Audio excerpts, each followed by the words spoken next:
ವಾ ಇನ್ನು ಮನ್ಗಿ ಅವಳಲ್ಲ, ಯಾಕಾದ್ರೂ ನನ್ನ ತಮ್ಮನಿಗೆ ಇವಳನ್ನ ಮದುವೆ ಮಾಡ್ಕೊಂಡು ಅದಕ್ಕೆ ಸಂಬಂಧದ ಜಾಗದಲ್ಲಿ ಹೆಣ್ ತರಬಾರ್ದು ಅನ್ನೋದು.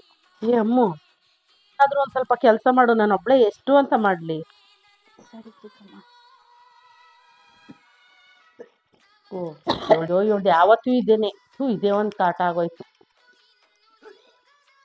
ಈಗ ಅಲ್ಲೇ ಕುತ್ಕೋತಾ ಇದ್ಯಾ, ಹೋಗಿ ಎದ್ದು ಏನಾದ್ರು ಒಂಚೂರು ಹೊಟ್ಟೆಗ್ ಮಾಡು.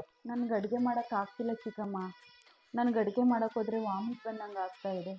ಯಾರು ಪ್ರೆಗ್ನೆಂಟ್ ಆಗದೆ ಇರೋದಾಗ್ಬಿಟ್ಟಿದ್ಯಾ? ಎದ್ದೋಗ್ ಒಂಚೂರು ಹೊಟ್ಟೆಗ್ ಮಾಡೋಗು.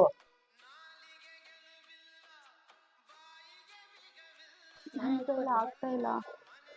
ಅಮ್ಮಂಗಾದ್ರೂ ಫೋನ್ ಮಾಡ್ಬಿಟ್ಟು ಊರಿಗಾದ್ರೂ ಹೋಗ್ಬಿಡ್ತೀನಿ ಸ್ವಲ್ಪ ದಿನ. ಅಮ್ಮ ಹೇಳಕ್ಕ, ಇಲ್ಲಿ ಇರಕ್ ಆಗ್ತಾ ಇಲ್ಲ ಅಮ್ಮ, ವಾಮಿಟ್ ಜಾಸ್ತಿ ಆಗ್ಬಿಟ್ಟಿದೆ. ಚಿಕ್ಕಮ್ಮ ಬಾಯಿಗೆ ಬಂದಂಗೆ ಮಾತಾಡ್ತಾರಮ್ಮ. ಅವರು ನಿನ್ ಸ್ವಂತ ಚಿಕ್ಕಮ್ಮ, ಸೋದ್ರ ಮಾವ ಕಣವ, ಹಂಗನ್ಬಿಟ್ರೆ ಆದದೆ. ನೀ